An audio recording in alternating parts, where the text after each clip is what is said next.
Okay, so let's just move straight into what we have for today. So, like I said, this is a creative economy practice at CcHUB, and our mission at CEP, that's the creative economy practice, is to enhance job and wealth creation and opportunities for creative expression for African creators in the African creative ecosystem. So, we do this through research, investment readiness, investments, and community and ecosystem development, which is where the mentoring and business advisory program falls under. Now, the essence of this group mentoring and business advisory session is to provide creatives with access to online mentoring and advisory sessions with experienced professionals in the African creative space. So we already have our mentors here, and I'm just going to introduce them to you. So we have the first mentor is Victor Oyelade, and let me see if he's on the call. So Victor, please say hello to everyone if you're here. If not, I'll just go ahead to read his bio. Okay, so let me read his bio first. So Victor Oyelade has a master's in public health degree, and he has a master's in public health degree in child and adolescent health from the University of Ibadan, with his thesis on online bullying in school adolescents. He served 2 years as communications assistant with the African Union Office of the Youth Envoy. Oyelade is a Yali West Africa fellow trained in public policy and management at the Ghana Institute of Management and Public Administration in Ghana. He's currently a communications manager at the Policy Incubation Center. That's a Pan-African innovation hub financed by the African Development Bank and operationalized by the Co-Creation Hub. So ladies and gentlemen, welcome Victor Oyelade. He's on the call. So Victor, please can you say hello to everyone? Good morning, everybody. Thank you so much, Victor. So that's Victor. Our second mentor is Mohammed Eyinfunjowo. Yes, Mohammed Eyinfunjowo. So Mohammed Eyinfunjowo is a communications and content marketing specialist with over 6 years of helping corporations sell business ideas through corporate communications and transmedia storytelling. He has a bachelor's degree in literature and English from Upper Femi Awolowo University, Ile-Ife, and a master's degree in English literature from the University of Lagos, Africa.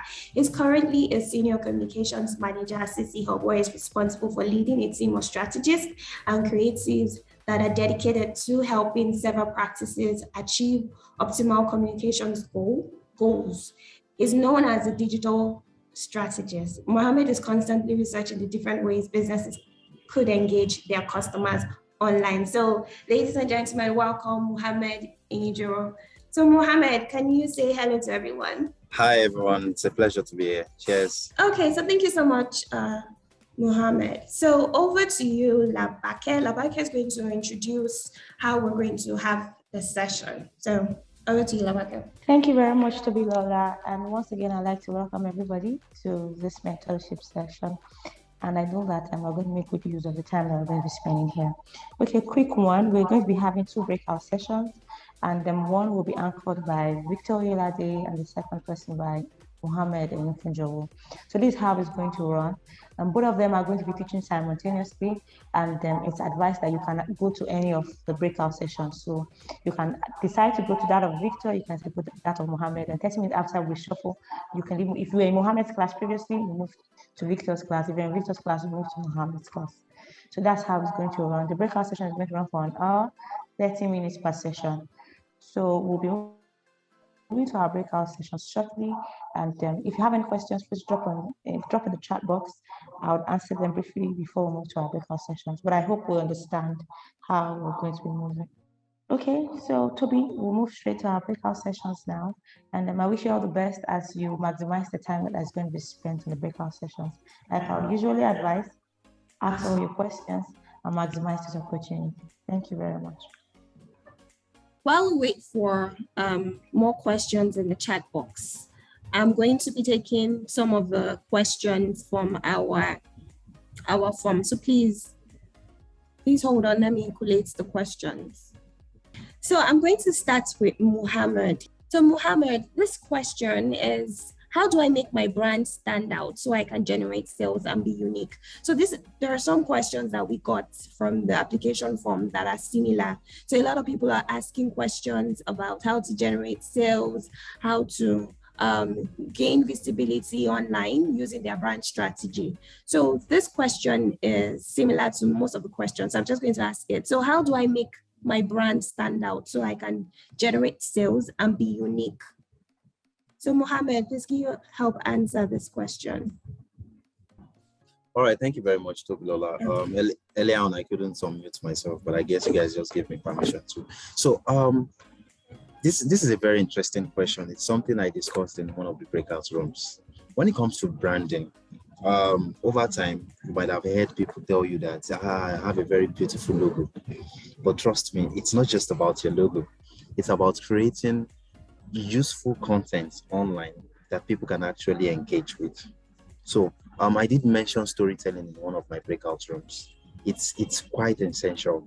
You would see a lot of brands out there using storytelling as a way to connect to the emotions of their customers. So what you need to understand is this: content is king. It's something you would have heard over and over again. Content, I will repeat it, is king. So if you want to reach out to different customers, if you want to create visibility for your business, if you want to stand out, you need to create useful content that are relative to your target customers. So one thing I did mention is this: you need to know who your customers are first. Define them. Once you define your target audience, it's quite easy to now think about the kind of content that they are looking for online.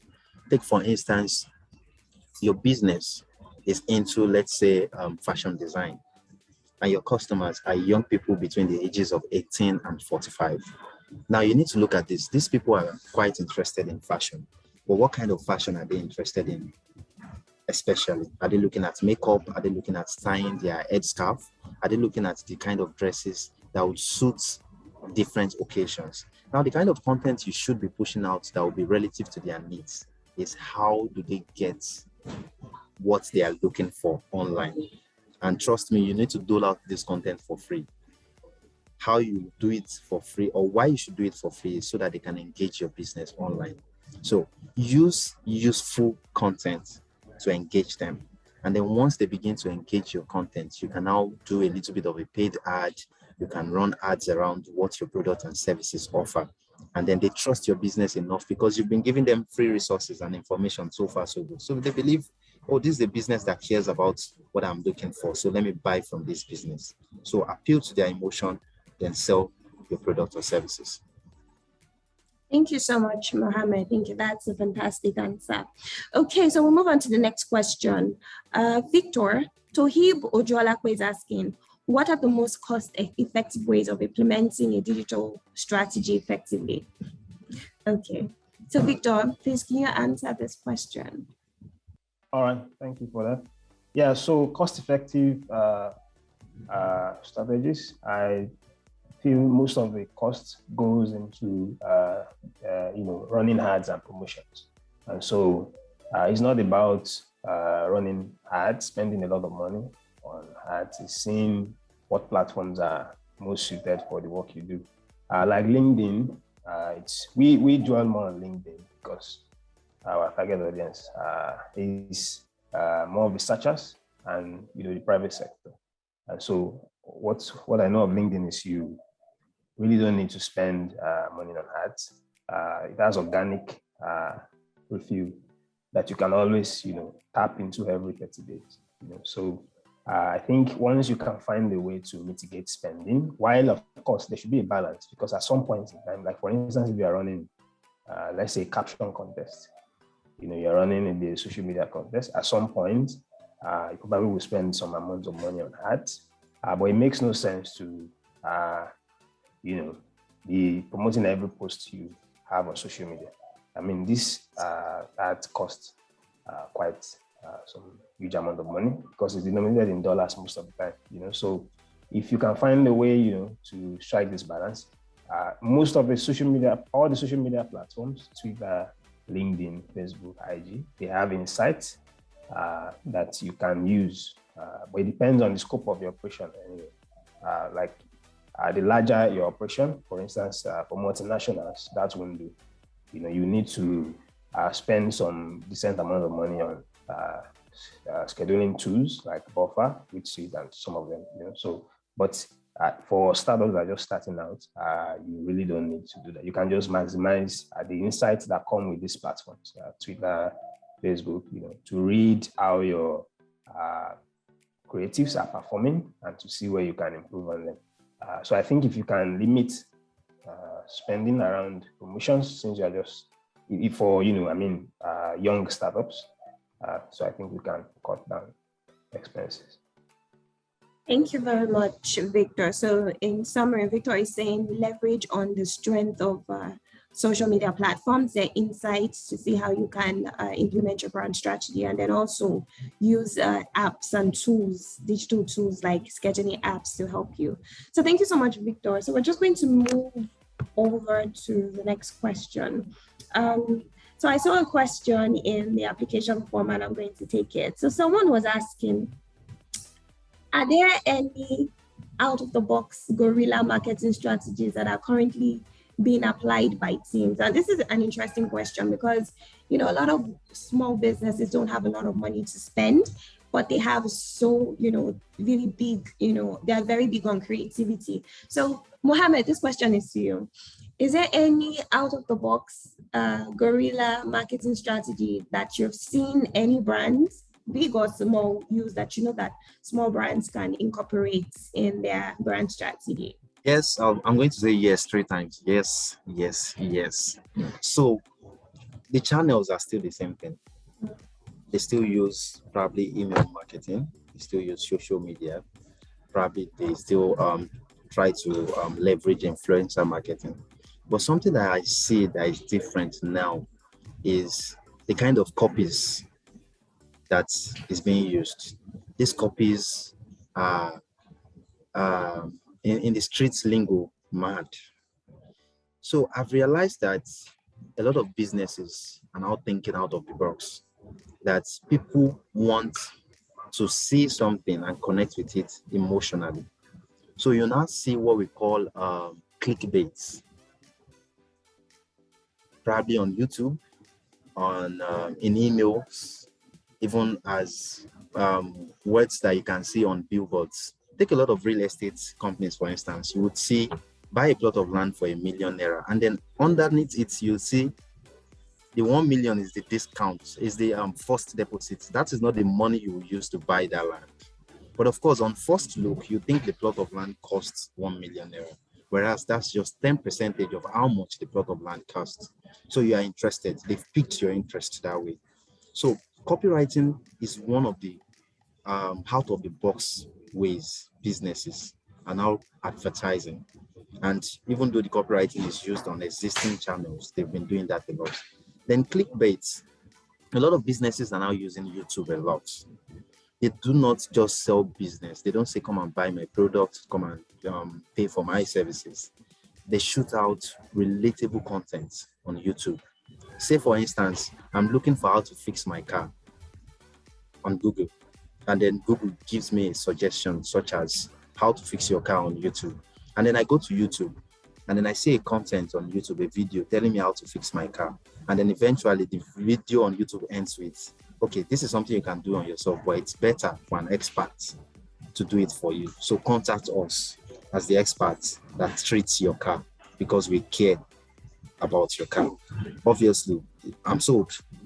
I want to actually reach out to them because they've given me relatable content, a useful content on a platform that literally is just a media platform at first, but now they are using it for advertising. Apart from that, there's also what we call optimization on different channels. Take, for instance, social media optimization. If you go to the description of different businesses nowadays, you see a very, very, very engaging content on their description. And then you see a CTA, which we call a call to action, telling you that to get started with anything you're interested in with our description, click on this link.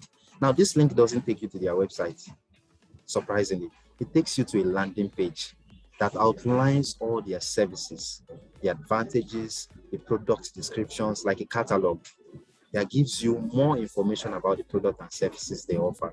People are now thinking out of the box. They want you to learn more about their business before you buy into their business. They give you something for free and then take back your customer loyalty as payment form. So there are a lot of things they are doing out of the box. Okay, thank you so much for that answer, Mohammed. Okay, so I'm going back to the chat box and I see that someone has asked a question.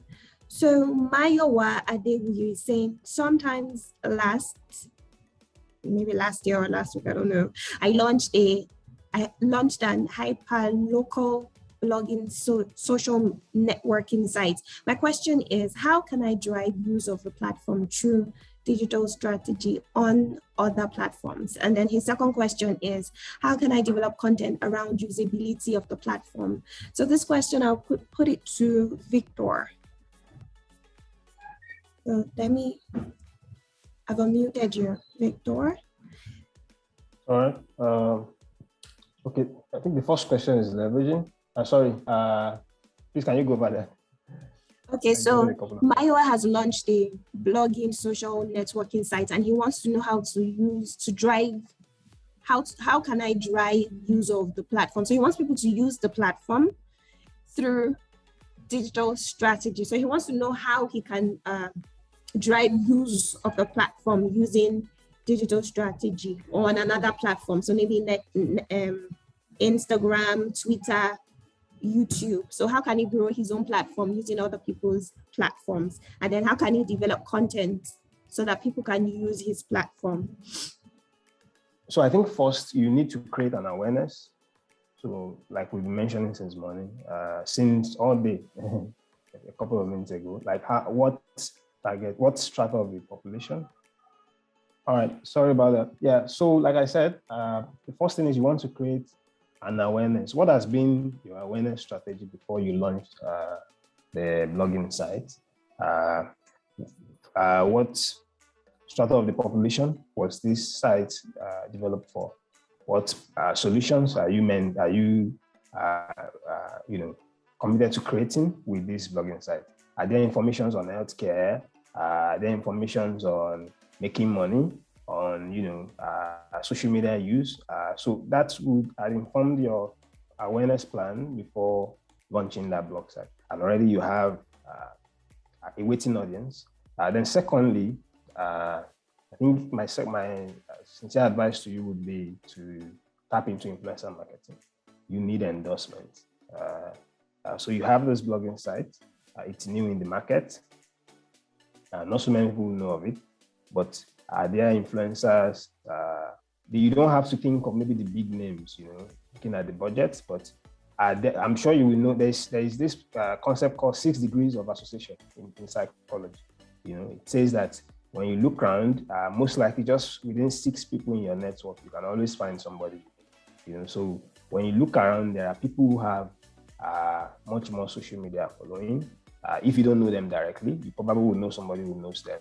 Are there institutions, are there organizations that you belong, that you used to belong to in the past, and upon starting your own outfit, you can leverage on the association and relationship you have with them for them to endorse your site.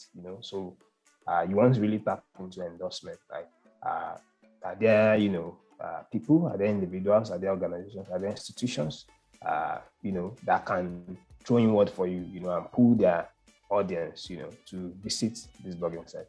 Then I think on developing content is journaling for me. I mean, as a content creator, in I think more than 5 years, I can't overemphasize the importance of journaling. I am usually with a notepad and a writing, and a pen at every point in time, because you could see something just on the street, or maybe just having a conversation with somebody, and then that informs your idea for content. So, and again, it depends on what kind of content you are looking at creating. Is it written content? Are you a video? Is it video? Are you doing videos? Is it podcasts? So I think that would also help. Then also, depending on what you're also trying to do, it's good that you also have, like, how do I put it now? Like, you are aware of, similar sites that have done well in other locations, and what strategies they employed. I think that would also help. Yeah. Thank you so much, Victor, for your answers. Okay, so I'm going to take one question so what I'm doing is I'm taking one from the chat box, and then I'm taking one from the application form. So yeah, Mayo is saying, thank you, Victor. So someone asked this question, and I think it's a fantastic question. So the person is saying, how do you manage digital crisis online? And this is a fantastic question because we've been seeing different kinds of crises on Twitter these days with tech companies, So Mohammed, please can you answer this question? All right. In most cases, I usually say analyze the situation first. So know the genesis of the situation. So what a lot of communications departments in a company, or let's say entrepreneurs or businesses do at first is, these people have created a menace for us online. Let's quickly respond. So I usually say it's better. A late response is far better. Or let me rephrase that. A late response that has all the I's and T's dotted is far better than a quick response that doesn't allude to the genesis of the problem itself. I'm going to give you an example. So about 2 years ago, there was a communications crisis, let's say an online crisis for a business I used to work with. So we misrepresented one of our stakeholders in an external communication. So what that means is that we wrote a story about one of our customers that wasn't entirely true. So these customers came online and started disputing all these things. So it boils down to the point that we needed to put it out there that yes, we did misrepresent it, but that was because we didn't get all the details before we pushed out this story. Unfortunately, we can't say that because it will mean that we have an inefficient team. So one of the first few steps we took was to actually reach out to the customer himself, apologize personally. And then, of course, the next step we did was to ask him, how do you think we can make this better? How do you think we can fix this problem? And then, of course, because we were able to reach out to him emotionally, he ensured and gave us advices on his own. Okay, I think you guys have misrepresented me. But of course, in order not to avoid any legal proceedings and everything, I want a public apology. After a public apology, I also want you to reach out to the entire people that have seen this video and let them know that you've misrepresented me. So as a communications department, we thought this would ruin the company. There's no way we would apologize publicly and also say we misrepresented at the same time. So we thought about something. How about we advertise by apologizing? So what we did was to create another story, the real story this time around. We gave in an option, you know what, let's create another testimonial video. This time around, we won't be the one telling your story, you'll be the one telling your story yourself. So we pushed out that story with him in view, and then let them know that this story, let's say, foreshadows the previous one, and then we are really sorry at the same time. So we've apologized, we push out the real story, and then at the same time, we've made him proud. We've alluded to him, we've kind of made him very, very happy with himself. So what this says is this: try to understand the situation first, what led to it. Because if you can understand the roots of whatever online situation, I don't like calling it what it is, I call it online situation. Whatever online situation it is, if once you know the roots, you can go back to the roots and correct it from there. And one thing I usually say is there's no bad publicity. There is no bad publicity. Even if everything, all hell was to get loose online, it creates some visibility, creates more visibility for your business. It now depends on how you can handle it, how you can ensure that everybody that has been probably groused by the situation, you can get them to calm down. You can create new stories that ensures that the previous one is easily forgotten. And of course, a public apology is not a bad thing as well. Yeah, that's fantastic. Thank you so much, Mohammed, for that answer. Okay, so I'm just going to move to the very last question because we have just 6 minutes left for questions and answers. So the last question will be directed to Victor. So Candice is the one asking the question, and Candice is saying, I am my brand stroke business. As a media personality, I'm often engaged as a brand ambassador or influencer. My current struggle is how to market myself without marketing myself. How do I reignite engagement with my audience without forcing myself on them? My day-to-day is not exciting. So when someone says to me, show your day-to-day, I fail to imagine how I can package it in an exciting manner. So this is really an interesting question by Candice. So Victor, how would you advise Candice to go about building her brand strategy, knowing that she is her own brand as a media personality? All right, interesting question indeed.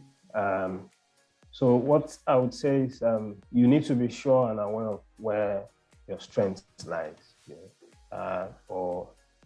There are different people who are brand influencers whose strengths lie in maybe making a video. They do better on video skits. There are some who do with podcasting. I'm trying to imagine Toby making some podcast. That would come out very nice, you know. So there are some who are very, very good at. Of course, it's not like maybe you'll be poor on all other avenues, but there is definitely an avenue where you are stronger than the other avenues. You know? So if it's writing, I think what I would advise is do more of writing. Maybe once in a while, it could be once in a month, you give some balance by doing video. For instance, if you always have a very typically stressful day, so it means you probably would not consider doing videos every now and then. But your audience and your fans, you know, have to hear from you and see from you periodically. So you can consider making maybe podcasts or making, you know, writing articles, you know, here and there. We discussed in our class, in our session, social media calendar, because unless you have like a schedule that you work with, you will most likely burn out. You know, as a media personality, you have other demands to attend to. But when you have a schedule that is realizable and realistic, that you can work with, then it gives you what content you can put out maybe for the next 3 months or 6 months. You know, then also plan content around international days. And back to what I said, know where your strength lies and do more of that and less of the other. But a note of caution, please don't annihilate, you know, other avenues because you also want to maximize them as well. You know, so I think that should help. Thank you so much, Victor. Thank you so much for answering that question. So Candice, I hope that explains and helps you with your question. Okay, so I think we can take one more, but just one more, and I'm taking it from the application form. Okay, so let me see, because there are so many amazing questions here. Okay, so this person is saying, what are the metrics that you can use to ensure that your brand strategy is achieved? So this person is talking about metrics to measure. What are the most important metrics to measure the success of whatever strategy employed? So Mohammed, this question is to you. And before Mohammed answers, so we have a feedback form. Please make sure you fill it. So I'm just going to post the link again. If you check the comment section, you will see the link to the feedback form. So please click on the feedback form and fill in your feedback. It's really, really short, about 2 minutes. Okay, so over to you, Mohammed, for our very last question on metrics, measuring metrics. All right, thank you very much, Tobilola. So when it comes to metrics, it's dependent on what your strategy is exactly and what your digital marketing objectives are. So for instance, if one of your digital marketing objective is actually converting people to customers, so one of the few things you need to start tracking to be sure that you are very successful with this objective, you need to track conversion. There's something we call CTR, for instance, which is click-through rate. So click-through rate means that if you run an ad, how many people are actually clicking on the CTA that comes with your ad. For instance, if you are running an ad for a mobile device, and then your CTA is buy now. So if you are using a Google search, a Google Analytics, for instance, to track this ad, or for instance, you are using Facebook Insights to track this ad, it's automatically gives you data with respect to who is actually clicking on your CTA. And you know, the higher the number of people that click on buy now, the higher the chances that they're actually purchasing the product. It means that they are interested in your product. That is if you are running an ad. You need to look at CTR's conversion.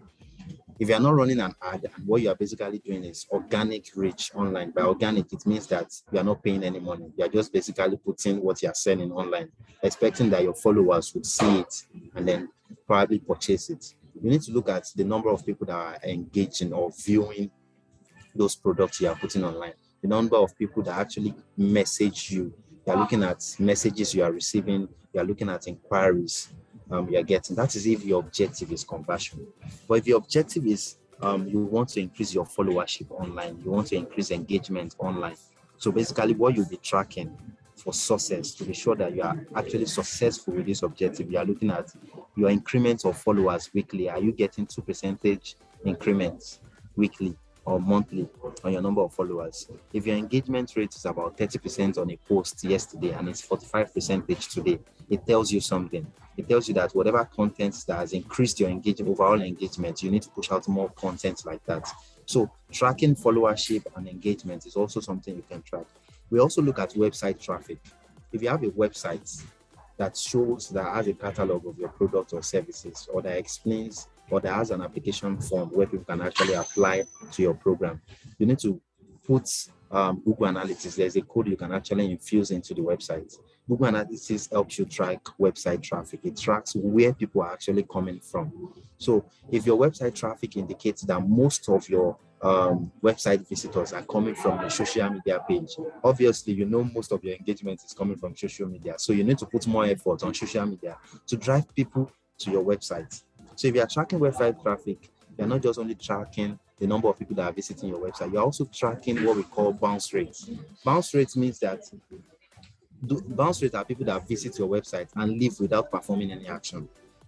So if you are tracking bounce rates, it shows that, okay, probably 100 people came from social media, or probably 100 people came from search engine optimization. Probably they Google your business and saw it and click on it. Your Google Analytics will also tell you that they come from search engine. So if they visit your website, if 100 people visit your website and 85 people leave without performing any action, without visiting more pages on your page, or even without buying your product, you know that something is wrong with your website. Probably there's not enough information. The copies you put there are not entertaining or engaging enough, or they do not have enough data to be convinced to buy from you. So your bounce rates basically give you insights. You can measure success from there.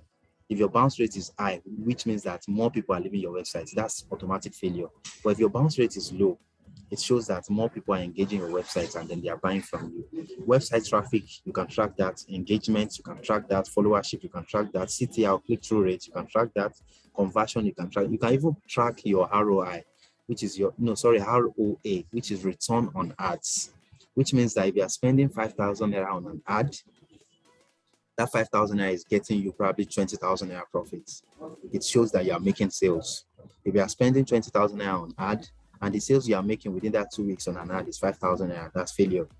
So if you track your ROA as well, it's just basically calculating that 5,000 naira, which is ad spent, that will be profit minus ad spent. There's a calculation from it. I hope I can get it soon enough and share with everyone. But nonetheless, tracking ROA also tells you if you are making enough profits by your sales. There are a lot of things to track for success metrics. Okay, thank you so much, Mohammed. That was just a fantastic breakdown of metrics analysis.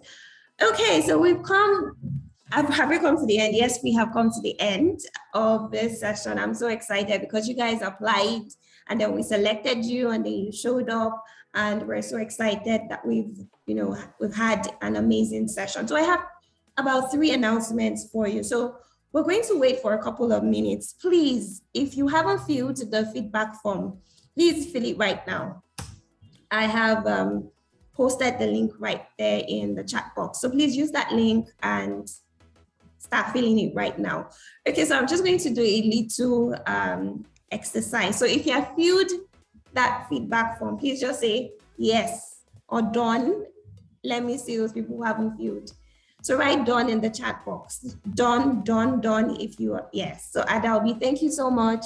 Thank you so much. So the essence of this is because this is the very first episode, or the first episode and session that we would have for the mentoring and business advisory session. So this is the very first one. And so we want to make it better for you. We want to know how to make it interesting and exciting and very valuable. So please fill the feedback form, tell us your experience and give us your feedback. So that's one. Number two, we actually have a Facebook group, and it's a group of creatives all around Africa. So if you want to continue this conversation and, you know, say much more, please join the Facebook group. So I'm just going to post the second link. So this is the link to the Facebook group. So please join as soon as I post the link. Okay, so that's the second link. So yes, Jacob is saying this has been great. Thank you. So please fill the feedback form and also join the Facebook group. So I'll just wait 1 more minute and see how you guys are doing. So I'll post the link to the Facebook group and the link to the feedback form. So Judith is saying that she has a problem with selecting. Please just select one. If you're a fashion designer, you should be with the creative services. Okay, so just click one. Okay, Judith, I hope that answers your question. Okay. So the slides to Muhammad, we're going to send it to you in an email, right? We're going to send this to you in an email. So if you can't click on the link that Muhammad has sent, don't worry, everything will come to you in an email. Mayo is saying done. Thank you so much. Okay, so I know a lot of you had questions that you put in the application form. There are about 260 questions, and we can't answer all of them within 30 minutes. So we have actually run out of time, but we will answer all of your questions. Mohammed and Victor would answer all of your questions, and we will send the document to you in your email. So thank you so much, Victor. Thank you so much, Mohammed, for gracing us with your insights and your presence. So you guys, if you enjoyed our mentors class, please just say thank you to them in the comment section. Say thank you, Victor. Thank you, Mohammed, because I had an amazing time. Even the question and answer segment was really, really insightful. So please say thank you to Victor. Say thank you to Mohammed if you enjoyed this session. Yeah, Naomi is saying thank you. Esther is saying thank you. Jamaica is saying thank you. Yeah. Okay, so if you haven't filled the feedback form, please do so. The link is in the chat box. Now, like I said at the beginning when you joined, this is the creative economy practice at CcHUB. And we have so many exciting events lined up for May and the rest of the year. Early this year, we started our CreaTech Accelerator for creatives. And we are about to announce the 15 people who would be selected. You know, we also had our creative business series in February. We have had just, I think, 2 or 3 events. We also have something coming up tomorrow, which is the Creators Circle. And so if you check our social media, you'll see there. We have so many upcoming events. So if you want to know more, you need to join our Facebook group. You also need to be locked in on our email. Make sure you just turn on all notifications on your social media, and make sure you just, you know, follow us there and, you know, stay locked there. So thank you so much to our mentor, Victor, and to our second mentor, Mohammed. Thank you so much for gracing this event and making it a success. Thank you to Olu, my colleagues here, and to everyone here. Thank you for making this event a success.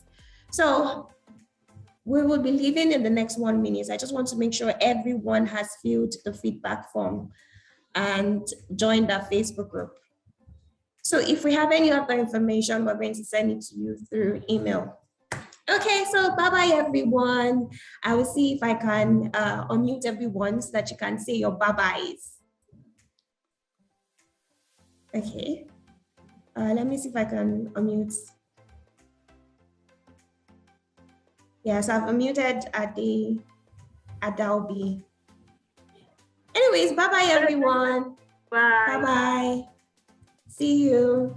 and have a Bye. fantastic Bye. day. Bye-bye. Bye-bye, Toby. That was awesome. Thank you. Bye-bye. Tomorrow. That's tomorrow. Bye-bye.